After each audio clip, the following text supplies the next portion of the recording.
कभी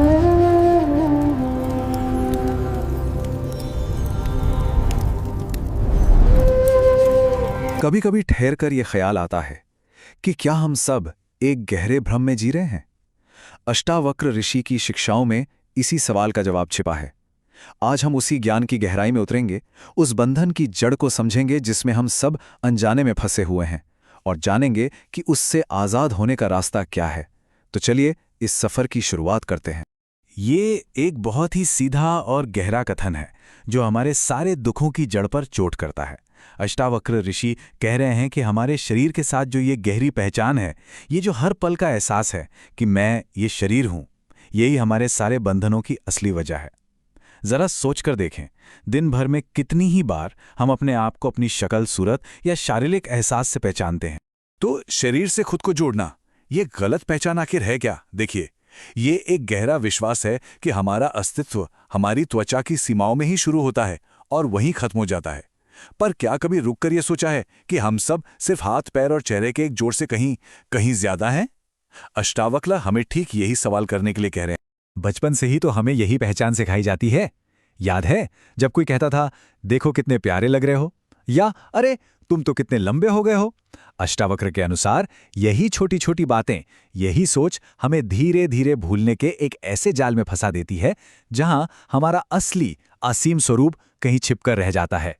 और ये भ्रम, ये सिर्फ हमारे अंदर ही नहीं पनपता, हमारे चारों ओर की दुनिया इसे हर पल, हर घड़ी मजबूत करती रहती है।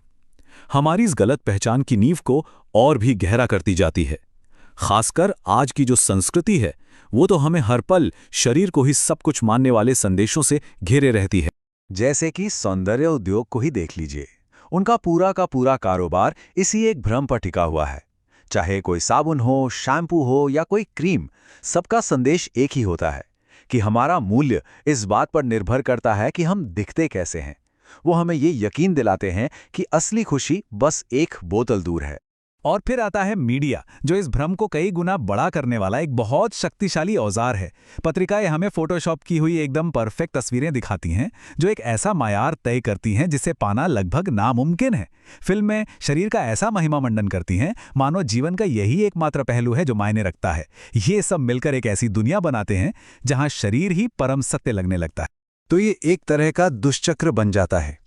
कॉस्मेटिक्स झूठे वादे करते हैं, मीडिया उन्हें और मजबूत करता है, और समाज उसी पल भर की सुंदरता को पुरस्कार देता है।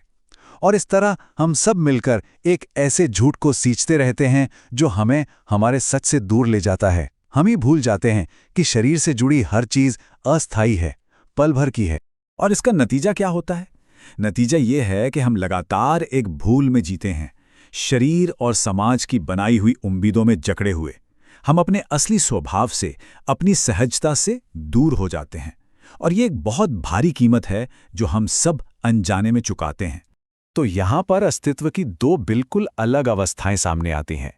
एक तरफ शरीर का भ्रम है जो अस्थायी है, लगातार बदलता रहता है और हमेशा अशांति पैदा करता है।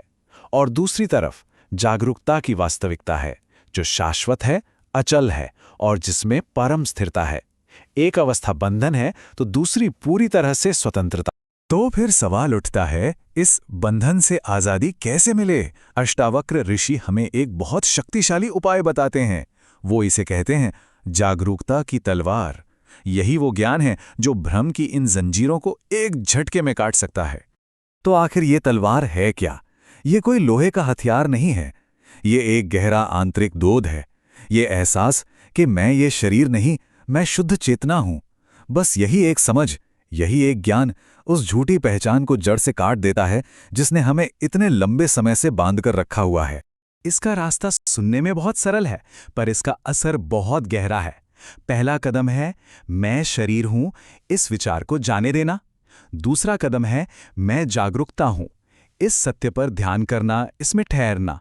और तीसरा, जो शायद सबसे जरूरी कदम है, वो है खुद को इसकी लगातार याद दिलाते रहना, तब तक जब तक ये सोचना ना पड़े, जब तक ये हमारा सहज स्वभाव ही ना बन जाए।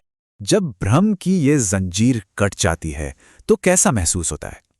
हम एक ऐसी अवस्था में पहुंच जाते हैं जिसे शब्दों में कहना लगभग नामुमकिन है। हम स्थिरता के एक महासागर में उतर जाते हैं जो हमारा असली स्वरूप है। अष्टवक्र इसके लिए एक बहुत ही खूबसूरत मिसाल देते हैं। वो कहते हैं, ये शरीर आसमान में तैरते हुए एक बादल की तरह है। जैसे बादल हर पल अपना आकार बदलता है और हवा के साथ आगे बह जाता है, ठीक वैसे ही ये शरीर भी बचपन से बुढ़ापे तक बदलता है और एक दिन विलीन हो जाता है। पर हम बादल नहीं हैं, हम वो आकाश हैं जिसमें से ये बादल गुजरते हैं। शरीर आता है, बदलता है और चला जाता है, लेकिन वो चेतना जो इस सब को देख रही है, वो हमेशा स्थिर, शांत और अचल रहती है, ठीक उस आकाश की तरह। इस अवस्था की गहराई को महसूस करने की कोशिश कीजिए। ये उस शांति की बात हो रही है जो किसी भी महासागर की गहराई से भी ज्यादा गहरी है। एक ऐसी स्थिरता जो बाहरी दुनिया की किसी भी उथल-पुथल से परे है। इसकी विशालता की कोई सीमा नहीं है, ये तो अंतरिक्ष से भी ज्यादा विशाल है। यही वो असीमिता है जो हमारा असली स्वरूप है, किसी शरीर या पहचान की सीमाओं से कहीं परे। और अंत में ये परम शांति है। ये उस मौन से भी ज्यादा शांत है जिसे हम जानते हैं। इसे सिर्फ महसूस किया जा सकता है, समझाया नहीं जा सकता। ये होने की अवस्था है, कुछ सोचने की नहीं। जब कोई इस स्थिरता को महसूस करता है तो उसका एक स्वाभाविक नतीजा होता है, एक ऐसी खुशी जो किसी बाहरी चीज या घटना पर निर्भर नहीं करती। ये बिना किसी कारण के खुश रहना है। इसका यह मतलब बिल्कुल नहीं है कि जीवन में मुश्किलें या परेशानियां नहीं आएंगी, वो जरूर आएंगी, ठीक वैसे ही जैसे आकाश में बादल आते हैं। पर अब वो हमारे होने के केंद्र को, उस गहरी शांति को छू नहीं पाएंगी। हमारी आम खुशियां किसी न किसी वजह पर टिकी होती हैं, है ना? कुछ अच्छा मिल गया तो खुश हो गए, लेकिन ये खुशी किसी वजह का नतीजा नहीं है।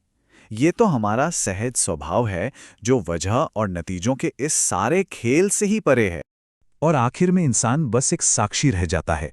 वो जीवन को घटते हुए देखता है, बिना किसी चीज से जुड़े या प्रभावित हुए। सुख और दुख बादलों की तरह आते हैं और चले जाते हैं, पर वो देखने वाला स्थिर रहता है। उस पर कुछ नहीं टिकता, कोई भी बंधन उसे बांध नहीं पाता।